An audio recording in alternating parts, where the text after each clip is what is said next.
Bill here, July 17th, 5:15 I think it is, 5:17. Here is, it's been a hell of a hot day, 95 plus in New York City area. Here's the debris of today's work. What did I get done? Well, over here, let me sit down a bit. Sorry. I made this brace here, right here. It supports this stud, which is, this is like a false stud. It only sits on this 1x2 right here, which is then sits on top of the floor joists. And they had to, you know, make this hollow for the drain waste vent system, so it's a hollow wall. I got 2 or 3 of these. I can't remember. 2-inch or 2-inch foam boards. I think 3 there, 3 over here. Yeah, it's pretty insulated. I pretty much decided not to insulate the final cavity here. Just leave it open in case there's a malfunction. But I've made this guy here, so this will be supported from below, because if we put all of the tile on this wall all the way to the ceiling, it's going to be a hell of a lot of weight. My brother-in-law doesn't think that it's a big issue, but I'm not too sure. So after puzzling and drawing things on paper for a bit, it's like, I don't know if you can see it, there's a piece like this, then it turns, then it goes like that, and it's notched. Well, you can't see it, it's notched on the other side there for the water lines, for the PEX lines. So it's like this. It goes like this. It goes zit, zit, and zit, and you know, notched down here for the drain. And it should hold it up.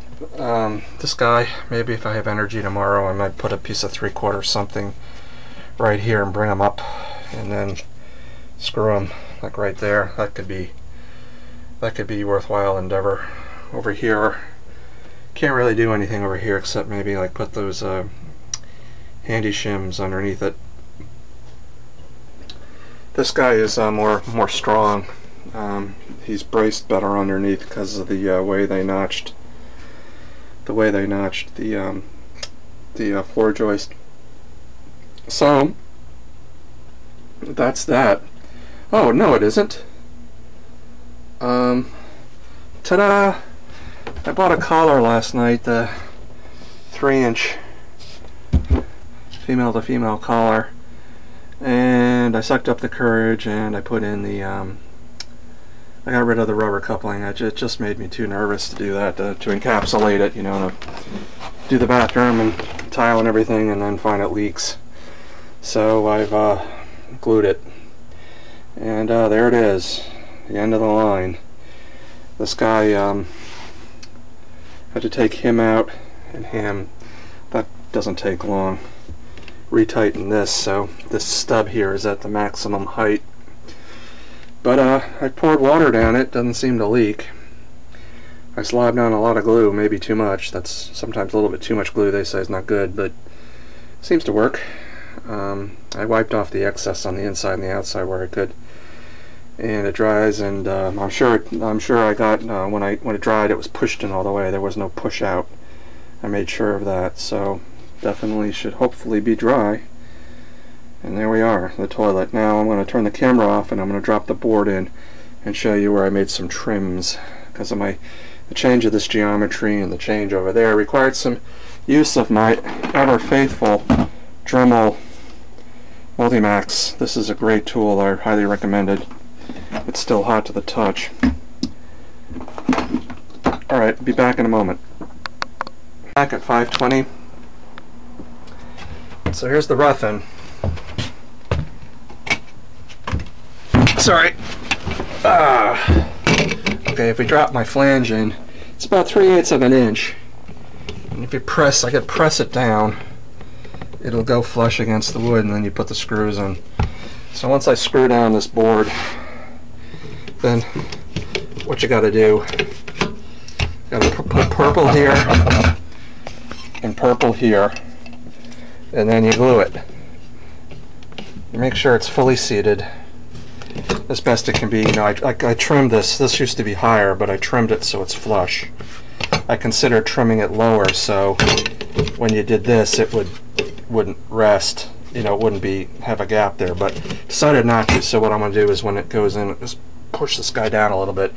He should still drain from the weight of the water from the toilet and the velocity. It should go and turn. And so when this guy is glued in, it doesn't matter which way this is because then you can rotate him. And then this matters because you got to get the mounting bracket here and here. It's got to be at the 45 to whatever 90 degree is, and then you can stainless steel screws, 6 of them, which I already have, and that's it. Then you got to do the radiant floor heat, then the Kerdi, or the Ditra, sorry, then the tile, and then you can put the toilet wax ring, then the toilet bolt, water over there. Should be work. So what I'm going to do is, now if I go over here, I had to trim this back right over here, make a notch, and now he fits pretty good. That's pretty good. So that's it for today. It's just too bloody hot, and I'm going to clean up and vacuum the carpet up the stairs and the hallway because I attract dirt everywhere. So tomorrow we could very well screw this floor down. And we're not going to glue it, so if it's a problem, we can unscrew it, which I really don't want to do. We can screw it down and maybe do that and screw it in. And because it's sewer gases, I got to get my rag here, so we'll do this. Actually, I pull this off. What I do while I'm work in process, I store my toilet flange in that nook there. So then we do this. Keeps the sewer gases out. Sorry. Stuff that in, and get the floor down. Then I can maybe do this wall of drywall, and then do the opposite wall, and then you do this wall, which is this wall is the big one, and then you can just do, well, this one's actually going to be a bit funky because of the doorway and all the false wall and all that. So talk to you guys later. Have fun. Stay dirty.